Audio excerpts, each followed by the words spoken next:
coucher du soleil à la nuit profonde. À la différence des autres expositions thématiques dans le cadre de l'Expo de Hainan, l'exposition de yacht n'ouvre pas ses portes avant la soirée.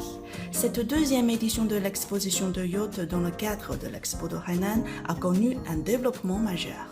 Cette année, la surface d'exposition atteint 180 000 m², dont 170 000 m² sur l'eau, soit une superficie 2 fois plus grande que celle de l'année dernière. 201 bateaux venant de 9 pays participent à cette exposition, dont 46% sont des yachts de marques étrangères.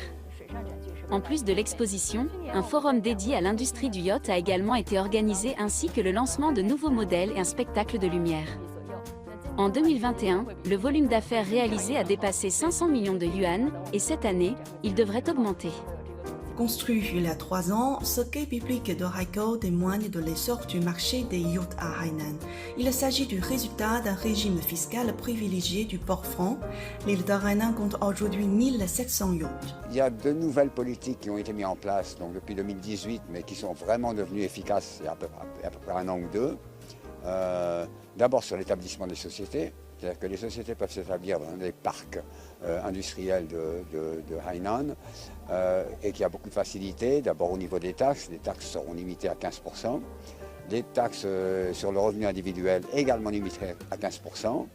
Et puis surtout maintenant, pour les bateaux qui sont importés dans la Free Trade Zone, dans la zone franche, ils peuvent être importés tax-free, donc 0 taxe sur les bateaux importés. Ce qui est quand même un gros avantage et une très grande amélioration par rapport au passé. C'est-à-dire que maintenant, le marché commence vraiment à se développer. Et puis, il se développe aussi parce que maintenant, on a beaucoup de clientèle de jeunes qui n'existaient pas dans le passé. Avant, les gens qui achetaient des bateaux, c'était des patrons d'entreprise qui voulaient utiliser le bateau pour faire de la relation publique. Maintenant, c'est différent. On voit que les gens s'intéressent aux bateaux, ils s'intéressent, les jeunes sont beaucoup plus sportifs. Tout ce qu'on appelle les post-80, donc ceux qui sont nés après les années 80, maintenant, ils commencent à avoir une bonne puissance financière. Certains sont des jeunes entrepreneurs qui ont pas mal d'argent et ils peuvent acheter des bateaux. Donc on a observé ces 2 dernières années une croissance sur Sanya par exemple de 40% du nombre de bateaux, ce qui est quand même impressionnant. En même temps, l'environnement pour la fabrication chinoise de yachts s'améliore de jour en jour. Rares sont les marchés comme celui de la Chine qui parviennent à proposer une telle opportunité à cette industrie.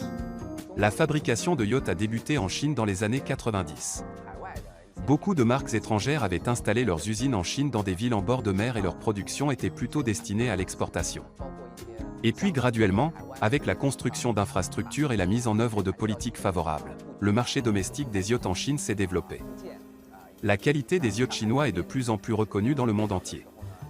Avec une longue ligne côtière, de nombreuses îles et des eaux intérieures, la Chine possède un fort potentiel de développement des activités de loisirs sur l'eau.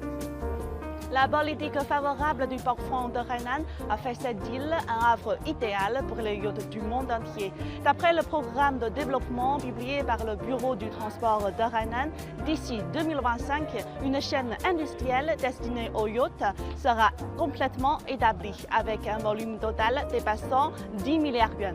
Marie-Yuan, CGTN français, Haikou.